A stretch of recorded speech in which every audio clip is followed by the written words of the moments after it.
Pernah nggak kalian merasa bingung kayak gini? Ini aku beneran dapat firasat, atau ini cuman pikiran aku aja yang parno? Kenapa ya? Kadang aku merasa yakin, tapi malah salah. Apa itu intuisi? Bisa dipercaya nggak? Jujur aja, banyak dari kita sering keliru membedakan suara batin sendiri dengan suara pikiran, ego, dan luka masa lalu. Bahkan kadang, saking seringnya dengar suara dari luar nasihat orang lain, standar sosial, opini internet, kita jadi lupa bagaimana rasanya benar-benar tahu dari dalam diri sendiri. Nah, apa itu intuisi sebenarnya? Intuisi bukan mistis, bukan juga ramalan. Intuisi itu kemampuan alami yang kita semua punya, sebuah bentuk kebijaksanaan batin yang muncul dari pengalaman bawah sadar, kepekaan energi, dan keterhubungan dengan alam semesta. Sederhananya, intuisi adalah perasaan tahu tanpa berpikir. Kadang rasanya kayak aku nggak perlu kesana deh hari ini, atau entah kenapa aku ngerasa orang ini nggak tulus, atau tiba-tiba aku kepikiran seseorang dan dia beneran ngubungin aku. Itu semua kerja intuisi, tapi karena suara intuisi lembut dan cepat berlalu, dia sering kalah sama suara pikiran yang rame dan dominan. Nah, bagaimana cara membedakan intuisi dengan pikiran sendiri atau ego? Intuisi biasanya datang secara tiba-tiba, cepat, dan tanpa banyak proses berpikir. Rasanya seperti tahu begitu saja, seolah-olah jawabannya sudah ada, bahkan sebelum kamu sempat memikirkannya. Suara intuisi cenderung tenang, netral, dan tidak membawa emosi berlebihan. Intuisi juga tidak menghakimi. Sebaliknya, suara dari pikiran sendiri atau ego biasanya lebih berisik dan penuh pertimbangan. Ada debat panjang dalam kepala, ada rasa khawatir, rasa takut gagal, atau bahkan merasa harus cepat-cepat mengambil keputusan. Biasanya, suara ini dipengaruhi oleh pengalaman masa lalu, trauma yang belum sembuh, atau kebutuhan untuk merasa aman dan diakui.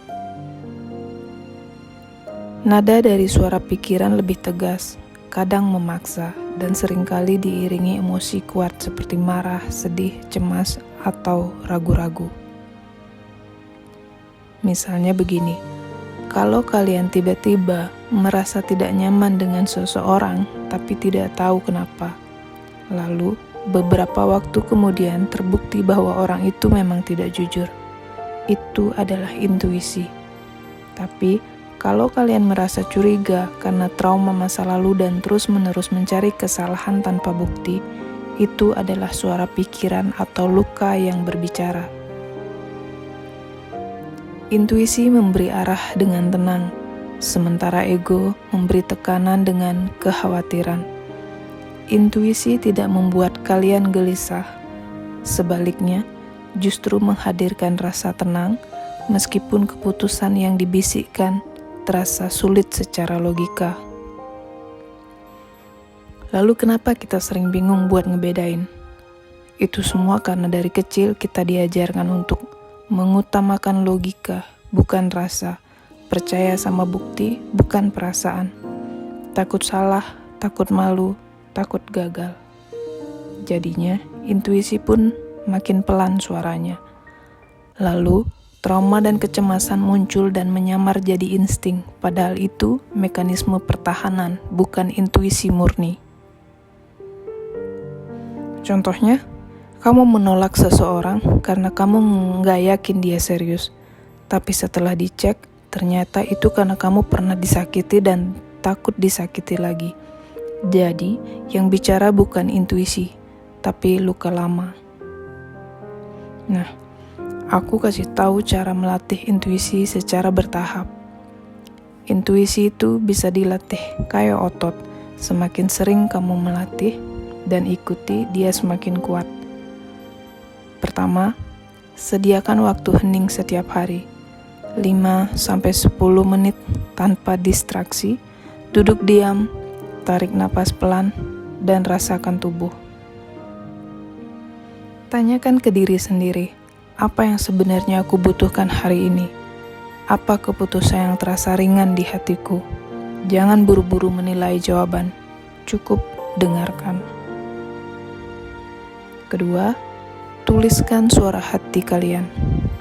Setiap kali dapat firasat, catat. Lalu beberapa hari kemudian, evaluasi. Bener gak ya yang aku rasain waktu itu? Contohnya, tadi pagi aku tiba-tiba ngerasa tunda meeting padahal gak ada jelas alasannya. Tapi ternyata jam 2 siang aku pusing dan gak fokus untuk aku ikutin. Ini adalah intuisi yang bekerja. Ketiga, latihan pakai intuisi di hati kecil. Saat bingung mau makan apa, mau posting jam berapa, atau milih antara dua hal, coba tarik nafas dan lihat mana yang terasa ringan. Intuisi itu pasti terasa lega, namun pikiran terasa penuh debat. 4. Lepaskan rasa takut salah. Kadang kita ragu dengan intuisi karena takut salah, padahal intuisi itu bukan soal benar salah, tapi tentang selaras atau tidaknya dengan diri sendiri. Kamu bisa belajar banyak walau hasilnya nggak sesuai harapan. Tapi kalau kamu ikuti intuisi, kamu tetap merasa damai dan nggak menyesal. Intuisi bukanlah hadiah ajaib. Dia bukan cuma milik orang yang spiritual. Dia adalah bagian alami dari sistem batin kamu. Yang kamu butuhkan hanya satu hal, belajar, diam, dan mendengarkan. Saat dunia luar ribut, hati kamu tetap tahu arah. Tugas kamu bukan mencari suara itu, tapi menyapa pelan-pelan setiap hari.